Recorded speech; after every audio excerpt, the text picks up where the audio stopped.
Dear Babar Azam, it's time to take action. It's time to speak truth. अगर अभी नहीं तो कभी नहीं. Do or die, now or never. Simple सी बात है. सेम, अगर अभी नहीं तो भाई फिर कभी भी नहीं. अगर अभी भी अगर बाबर आजम को लगता है कि यार ये टाइम नहीं है, मैं अभी मतलब कुछ कह नहीं सकता इस बारे में, तो मेरे ख्याल से फिर बाबर आजम के जो फैन है ना, फिर वो नहीं फैन बनना डिजर्व करते, क्योंकि फिर हम लोग सफर करते हैं. अब चाहिए, बाबर आजम के फैन डिमांड कर रहे हैं कि भाई बाबर आजम अब बस फुल स्टॉप लगाओ, इस चीज को खत्म करो. और इस चीज को खत्म आप कर सकते हो और कोई नहीं कर सकता. मैं किस चीज की बात कर रहा हूँ? मैं बात कर रहा हूँ कि दोस्ती यारी, बाबर आजम ये, बाबर आजम वो, बाबर आजम ऐसे, बाबर आजम ये. मतलब कि मैं आपको बताता हूँ, हारा कौन? पाकिस्तान. गंदा कौन खेला? पाकिस्तान. टीम किसकी है? पाकिस्तान. टीम में प्लेयर्स कितने हैं? 11. स्पोर्ट्स स्टाफ कितने हैं? उससे भी ज्यादा. टोटल स्कोर कितने हैं? 15. पीछे कौन बैठे हुए हैं? चेयरमैन. फिर कौन है? Selection committee. और फिर पता नहीं कौन कौन बंदा बनता है जो भाई एक मतलब की टीम रेडी करके वर्ल्ड कप के लिए या किसी सीरीज के लिए भेजता है. हार गए, कौन जिम्मेदार? बाबर आजम. बुरा खेले, कौन जिम्मेदार? बाबर आजम. किसी कोई इंजर्ड हो गया प्लेयर, कौन जिम्मेदार? बाबर आजम. मतलब कि भाई हर चीज में बाबर आजम, बाबर आजम. भाई बाबर आजम कौन है? बाबर आजम को बाबर आजम किसने बनाया? मैं बताता हूँ. बाबर आजम को बाबर आजम बनाया है उसकी परफॉर्मेंस इसने. बाबर आजम को बाबर आजम उसने बनाया जिसने आके पहले ही डेब्यू इनिंग्स में 50 किया था. बाबर आजम को बाबर आजम उसने बनाया जिसने 3 मैच में 300 लगाए थे. बाबर आजम को बाबर आजम उसने बनाया है जिसने ऑस्ट्रेलिया में जाके छोटी उम्र में 100 किया था. बाबर आजम को बाबर आजम उसने बनाया जिसने ऑस्ट्रेलिया में जाके टेस्ट मैच के अंदर 100 किया था. बाबर आजम को बाबर आजम उसने बनाया जिसने इंडिया के अगेंस्ट पाकिस्तान को पहली दफा जिताया था. बाबर आजम को बाबर आजम उसने बनाया जिसने इंडिया के अगेंस्ट पाकिस्तान टीम को लड़ना सिखाया था. बाबर आजम को बाबर आजम उसने बनाया है जो रैंक नंबर 1 रहा है 3 साल ओडीआई के अंदर और अभी भी है. बाबर आजम को बाबर आजम उसने बनाया जो नंबर 1 T20 बैट्समैन रहा है. बाबर आजम को बाबर आजम उसने बनाया जो इस time currently highest ranked batsman है तीनों फॉर्मेट के अंदर. बाबर आजम को बाबर आजम उसने बनाया जो क्रिकेटर ऑफ द ईयर बना है. बाबर आजम को बाबर आजम उसने बनाया है जो नंबर 1 पे लेके आया पाकिस्तान की ओडीआई टीम को जिंदगी में पहली दफा. बाबर आजम को बाबर आजम उसने बनाया जो पहले ही वर्ल्ड कप में कप्तानी कर रहा था तो पाकिस्तान को ग्रुप स्टेज में कोई शिकस्त नहीं हुई. पहली दफा पाकिस्तान बगैर किसी शिकस्त के सेमीफाइनल में पहुंचा. बाबर आजम को बाबर आजम उसने बनाया जो पाकिस्तान को 14 साल के बाद T20 वर्ल्ड कप के फाइनल में लेके गया. बाबर आजम को बाबर आजम उसने बनाया जिसने ऑस्ट्रेलिया के साथ मैच बचाया 196 करके और चौथी इनिंग में सबसे ज्यादा बॉल्स खेलने का रिकॉर्ड कायम किया. बाबर आजम को बाबर आजम उसके स्टैट्स ने, उसकी परफॉर्मेंस इसने बनाया. बाबर आजम को बाबर आजम के फैंस किसने बनाया? उसी बंदे ने खुद बनाया. फैंस को भी उसने बनाया. उसने कोई शक्ल से या उसने कोई पैसे देके फैंस नहीं खरीदे. उसने फैंस खरीदे अपनी परफॉर्मेंस से, अपनी परफॉर्मेंस से फैंस खरीदे हैं. ठीक है, अब बारी आती है कैप्टेंसी की. कैप्टेंसी की बारी कहाँ आती है कि भाई दोस्ती यारी, दोस्ती यारी कहाँ है? दोस्ती यारी मुझे ये बताओ. ठीक है, मैं मानता हूँ कि भाई नवाज को खिला के रखा, हसन अली को खिला के रखा, लेकिन मेरी सिर्फ इतनी सी बात सुनो कि नवाज PSL के अंदर जाते साथ ही जिन बन जाता है. नवाज को खेलना मुश्किल हो जाता है. नवाज मैच आपको सिंगल हैंडली जिता देता है. और हमारा सबसे बड़ा क्या है? PSL से प्लेयर्स निकालते हैं. नवाज के अलावा मुझे कोई, अब तो मेहरान मुमताज की बात हम बाद में करेंगे. उस टाइम जब नवाज को हम खिलाई जा रहे थे, नवाज के पीछे मुझे बताओ कि कौन था? कौन ऑफ स्पिनर हमारे पास था? कौन फिंगर स्पिनर, रिस्ट स्पिनर हमारे पास था जो भाई आके नवाज की जगह ले सकता? किसको रेडी किया? अब ये बाबर आजम की जिम्मेदारी थी कि डोमेस्टिक सर्किट में बैठ के भी वो प्लेयर्स बनाता, वो वहाँ टीम चला रहा है तीनों फॉर्मेट की, और वो डोमेस्टिक क्रिकेट में देखता अपनी आंखें, मतलब एक जगह मैच चल रहा है वहाँ बीच में वो स्कोर निकाल के देखता, अच्छा इसने इतने आउट किए तो इसको डालो टीम में. ये किसकी जिम्मेदारी थी? डोमेस्टिक के पिचेस को बेहतर करना, डोमेस्टिक के अपने सर्किट को बेहतर करना, ये बाबर आजम की जिम्मेदारी थी. ये किसकी जिम्मेदारी थी? कोई रिप्लेसमेंट नहीं थी. उस टाइम मैंने पूछा कि कोई रिप्लेसमेंट है. मैं ट्विटर के ऊपर तब बहुत ज्यादा इन हुआ करता था, मेरा अकाउंट बहुत चलता था, लेकिन बस किसी से बर्दाश्त नहीं हुआ तो मेरा अकाउंट बंद करवा दिया गया, रिपोर्ट कर दिया गया. लेकिन फिर भी तब मैं पूछता था कि मुझे कोई बताए. मैंने बड़े बड़े जर्नलिस्ट से पूछा और किसी के पास कोई जवाब नहीं होता था जो एजेंडा रन करते थे, लेकिन जवाब नहीं दे पाते थे कि इसकी रिप्लेसमेंट ये है. इमाद वसीम पे सबने चलाया एजेंडा, लेकिन इमाद वसीम से पूछो कि वो कितना लॉयल था कंट्री के साथ. कितना उसका दिल था कंट्री का खेलने के लिए। यार मेरी टांग ना टूटी होती तो मैं भी क्रिकेटर शायद होता, मैं भी शायद पीएसएल खेल रहा होता। मेरा इतना जज्बा, मुझे शायद पानी पिलाने के भी रख देते ना, मैं तब भी टीम के साथ मुंसलिक हो जाता। भाई मुझे कोई नहीं, मुझे था पाकिस्तान के साथ हूँ, वो स्टार वेयर कर रहा हूँ, मुझे ये चीज होती है, ये जज्बा होता है। लेकिन नहीं, ठीक है, नवाज गया साइड पे। हसन अली के बाद पूछा कि हसन अली को रिप्लेसमेंट बता दो, कौन रेडी किया? कौन था हसन अली के साथ? कौन था? मुझे बताओ, कौन से ऐसे फास्ट बॉलर निकल के आ रहे थे जो पहले pace of land of pace हुआ करता था? कौन था?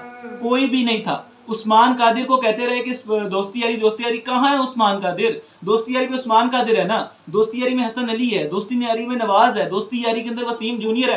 और यार पेशावर जल्मी के 2 लड़के 3 लड़के कर लो, आमिर जमाल कर लो जो बाबर के लिए पोस्टें लगाता रहता है, मोहम्मद हारिस कर लो जो हर पोस्ट कार्ड में बाबर के तारीफों के पुल बांध देता है, वसीम जूनियर कर लो जो अपने कप्तान की तारीफें करता हुआ थकता नहीं है। वो दोस्ती यारी है ना? वो टीम में है कि नहीं है? नहीं है वो टीम के अंदर, वो नहीं खेल रहे थे टीम के अंदर। आपको कौन नजर आता है? रिजवान का केस स्ट्रॉन्ग है, रिजवान करता है मुल्तान सुल्तान की कैप्टेंसी, रिजवान के पीछे बैक स्ट्रॉन्ग है, रिजवान ने अपना स्ट्रॉन्ग बनाया, उसको हम नहीं निकाल सकते। उसको तो हमारी टीम बना देती है वाइस कैप्टन।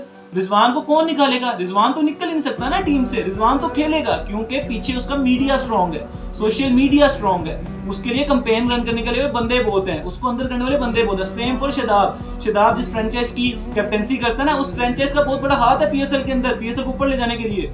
आप फिर उसकी माननी पड़ती है। शादाब को नहीं कर सकते आप बाहर, इब्रार को क्यों नहीं खिलाया, इब्रार को क्यों नहीं कर सकते आप शादाब को बाहर? भाई शादाब अगर इंजर्ड होगा तो शादाब बाहर बैठेगा, अगर शादाब नहीं बैठने वाला बाहर, शादाब नहीं खेलने वाला डोमेस्टिक क्रिकेट, क्योंकि शादाब को पता है कि मैं कैप्टन हूँ और मैं जिता गया हूँ पीएसएल, तो मैं तो भाई जाऊंगा, मैं तो भाई खेलूंगा। शादाब को तो ये सीन, लेकिन सारा घुमा फिरा के बाबर आजम में बात क्यों आती है? बाबर आजम ने क्या किया है? उसका कसूर है बाबर आजम की जाली किंग। मतलब कि आप जाली किंग कह रहे हो यार, ये क्रॉस द बॉर्डर बात होती थी तो समझ आती थी कि एक डिफरेंट मसला है, एक डिफरेंट रिफ्ट है जो पाकिस्तान और इंडिया के अंदर चलती रहती है। वो इतनी बुरी नहीं लगती, अगर कोई बाबर आजम को कोई टेल एंडर भी कह दे ना उस तरफ से तो बुरी नहीं लगती, हम उसको मजाक में लेते हैं कि यार ये जेलसी के अंदर बंदा बोल रहा है। लेकिन आपने क्या कहा? तुम जाली किंग हो, तुम जाली किंग हो, ये सुनने को मिल रहा है, ये सुनने को। शाहिद अफरीदी की बात कर लो तो भाई वो कहते हैं कि यार मेरी इतने आप मैच्योर हो, इतने मैच्योर हो, कहते हैं कैप्टनसी की जरूरत नहीं थी शाहीन को, मैं कभी जिंदगी में हक में नहीं था, ये नहीं था। लेकिन बात यह है कि बाबर आजम कैप्टनसी लेनी नहीं चाहिए थी, जब मिल रही थी तो शाहीन को सपोर्ट करना चाहिए था। अब अगर ये बंदा एक ऑन एयर इन लफ्जों में बात कर रहा है, ऑन एयर ये बात कर रहा है, तो सोचो उसका तो दिमाग है ना, वो तो एक घर वाली बात है, एक तो रिश्तेदारी है, तो उसके अंदर बैठ कर वो बात करते होंगे तो किस वे में करते होंगे? और शाहीन के जेल में वो बात नहीं आया करेगी, बात नहीं आई होगी शाहीन के जेल में जब वो खेल रहा होगा, जब वो बाबर से मिलता होगा, तो क्या कहीं ना कहीं उसके जेल में अपने ससुर की बात नहीं होगी कि यार नहीं यार बाबर ने ज्यादती की, बाबर को लेना नहीं चाहिए था, बाबर को तुझे डिफेंड करना चाहिए। मतलब कि रिफ्ट तो आप पैदा कर रहे हो ना। हमारे एक्स क्रिकेटर्स ने बर्बाद कर दिया बाबर आजम का नाम। जो पाकिस्तान की क्रिकेट को आगे लेके जाना चाहते हैं तो एक बाबर आजम तुम्हें क्या कहते हैं मिलता है हर जगह बाबर आजम की बातें होती हैं, दुनिया पागल है उसके पीछे। यार मेरी बात सुनो, अकेला बैट्समैन क्या करे? सिर्फ ये बताओ, कैप्टेंसी में मैं आता हूँ कहते हैं बड़े मैच का प्लेयर नहीं। मेरी सिर्फ इतनी सी बात सुनो कि बड़े मैच में हम कितने बड़े मैच हारे हैं इंडिया से? हम हारे हैं 3 मैच, ठीक है। जीते कितने हैं? अभी रिसेंटली बाबर का 5 मैच हमारे हैं और 1 मैच हम जीते हैं, 5 या 4 ऐसे। तो उसमें जिसमें बाबर ने परफॉर्म किया वो मैच हम जीते, जिसमें बाबर ने नहीं किया वो मैच हम जाया हो गए। इसका मतलब वो आपका मेन प्लेयर है, उसको आपको बैक करना चाहिए था, उसको आपको हौसला देना चाहिए था कि बाबर तूने ही करना है, तेरे से ही उम्मीदें हैं, ना कि हमेशा मैच से पहले स्टैट्स निकाल के बैठ जाना कि बाबर ने ये किया तो बाबर ने वो किया, बाबर ने ऐसे किया वैसे। मतलब कि उस भाई कभी भी उस बंदे ने जवाब नहीं दिया, बाबर आजम ने कभी भी जवाब नहीं दिया, चाहे सोशल मीडिया के थ्रू हो चाहे अपने फैंस के थ्रू, कभी भी। हाँ फैंस हैं, मैं मानता हूँ कि फैंस उसके हैं काफी ज्यादा जज्बाती, जो भी सीन है ठीक है, समझ आती है, लेकिन कभी भी उसने एजेंडा रन नहीं किया अपने अगेंस्ट, कुछ भी नहीं कहा कि यार ऐसा कहो या वैसा। हाँ कोई फर्क नहीं पड़ता, उसकी एक बारिश हुई थी क्योंकि एक जर्नलिस्ट ज्यादा ही अपने औकात से बाहर होके सामने आने लग गए थे, तो भाई ये कोई फर्क नहीं पड़ता कहना शायद जरूरी था। लेकिन अब फर्क पड़ता है, बाबर आजम को फर्क पड़ता है, अब आपको भी पड़ता है, हमें फैंस को भी पड़ता है, सबको पड़ता है, क्योंकि इमेज खत्म हो गई है। अब इस इमेज से मुराद ये है कि इज्जत और इज्जत देने वाली जात अल्लाह की है। लेकिन बात यह है कि एटलीस्ट आपको आके सच बताना चाहिए कि जब मैं कैप्टन बना, जब मैं उतरा तो मैं क्यों उतरा, जब मैं वापस आया तो मैं क्यों आया, मुझे किस किस प्लेयर का ला के दिया गया, मेरी कहाँ का इन्वॉल्वमेंट थी, कहाँ नहीं थी, इमाद और बस आमिर को कौन लेके आया वापस, शाहीन से कैप्टनसी किसने वापस ली, मुझे किस बुनियादों पे किस शर्तों के ऊपर वापस लाया गया, ये सारी बातें आपको करनी चाहिए। शादाब खान टीम से बाहर क्यों नहीं हुए, अबरार को क्यों नहीं मैच मिल पा रहा, ये सारा कुछ आपको बताना चाहिए। मेहरान मुमताज क्यों नहीं खेल सका, मोहम्मद हारिस वर्ल्ड कप में क्यों नहीं रहा, आजम खान इस फिटनेस के साथ क्यों आ गया, ये बॉडी शेमिंग की बात नहीं, वैसे ही पूछ लो, फिटनेस नहीं है ना बंदे की, नजर आ रहा है। इन सब सवालों के जवाब बाबर आजम ही देगा, और बाबर आजम को चाहिए सिर्फ एक मुतालबा है हमारा, आओ वापस प्रेस कॉन्फ्रेंस करो, उसमें कहो कि मैं इस्तीफा दे रहा हूँ, लेकिन उसमें साथ साथ बाबर आजम को चाहिए कि बताए, ये सब कुछ बताए, सबको जवाब दे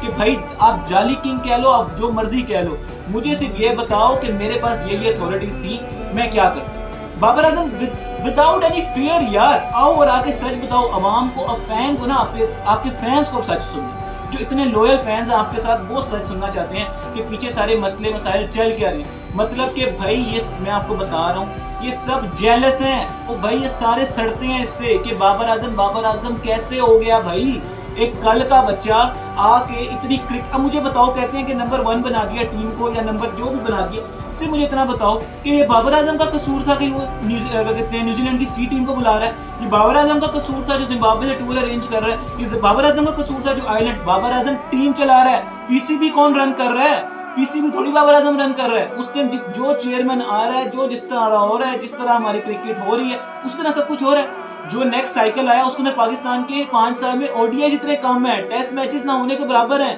5-4 मैच टेस्ट मैच की कोई सीरीज ही नहीं है, ये बाबर आजम ने जनरेट करनी है, ये बाबर आजम ने क्या कहते हैं इस बारे में सब कुछ करना है। और यार ये सारी चीजें कौन कर रहा है खराब, पूछो ना, वहाब रियाज क्यों बैठे हुए टीम के साथ, वही बाबर आजम का कसूर है। गैरी क्रिस्टियन ने 5-10 दिन पहले पाकिस्तान टीम को क्यों ज्वाइन किया, ये भी बाबर आजम का कसूर है। मतलब कि यार आप इतने अंधे हो गए हो नफरत के अंदर कि आपको पता ही नहीं है कि आप क्या कह रहे हो क्या नहीं कह रहे, आप समझ क्या रहे हो, किस चीज को आपने मजाक बना लिया, आपको है ही नहीं कि यार आप देखो तो एक बंदे के पीछे आप हाथ धो के पड़ गए हो यार। किसी को भी मैं भी कह सकता हूँ, मुझे टीवी चैनल की समझ नहीं आती। एक तो भाई टीवी चैनल पे लेना चाहिए एक्शन कि ऐसे बंदे आप बिठाते क्यों हो, टीआरपी जाए यार भाड़ में यार, वैसे बिठाते क्यों। मैं भी यहाँ किसी भी टीवी चैनल पे जाके मैं किसी के बारे में कुछ भी कह दूं, मैं शहजाद के बारे में कुछ कह दूं, मैं शाहीन अफरीदी के बारे में कुछ कह दूं, मैं शाहिद अफरीदी के बारे में कुछ कह दूं, मैं रिजवान के बारे में कुछ कह दूं, मेरे से वो पूछेंगे नहीं। टीवी चैनल का ये है कि वो उसके पीछे के क्या कहते हैं सिनेरियो नहीं पूछेंगे कि भाई इसके फैक्ट क्या है, इसके पॉइंट्स क्या, आपने किस बिना के ऊपर ये बात की, हमें पूरा क्लियर करके दें। वो सिर्फ कहेंगे, मैं कहूंगा यार शाहीन अफरीदी नहीं चाहता था यार कि जी शाहिद अफरीदी वापस टीम में आए, ये एक चवल मार रहा हूँ मैं, लेकिन वो उसको चला देंगे, वो नहीं पूछेंगे कि भाई आपने बात किसी की है, वो चला देंगे। ये तो हाल है हमारे टीवी चैनल्स का, ये तो हाल है, हम रेटिंग के पीछे इतने पागल हैं, ये सीन है हमारा। यार एक बंदा जो 3-4 महीने पहले टीम्स के साथ खड़ा हुआ है, अब जब वो क्रिकेट से बिल्कुल साइड पे हुआ तो आके उसने ये बोलना शुरू कर दिया, लेकिन कोई पूछने वाला नहीं है। मुझे एक नहीं 100 बंदे हैं जो बाबर आजम के पीछे पड़े हुए हैं, लेकिन सिर्फ बाबर आजम ही क्यों, बाकी टीम में तो है यूएसए से हारे, जिससे भी हारे, लेकिन बाबर आजम ही क्यों।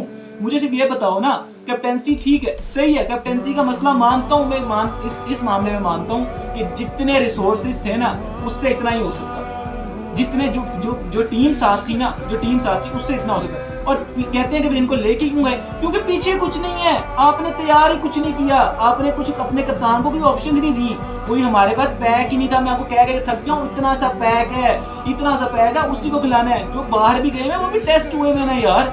आसिफ अली पेशावर जलमी में आया, बाबर आजम ने फोन करके कहा, स्पेशल बाबर आजम आएगा उस टाइम सीरीज में था जब ड्राफ्ट सिलेक्शन हो रहे थे, फोन करके कहा कि मुझे आसिफ अली चाहिए।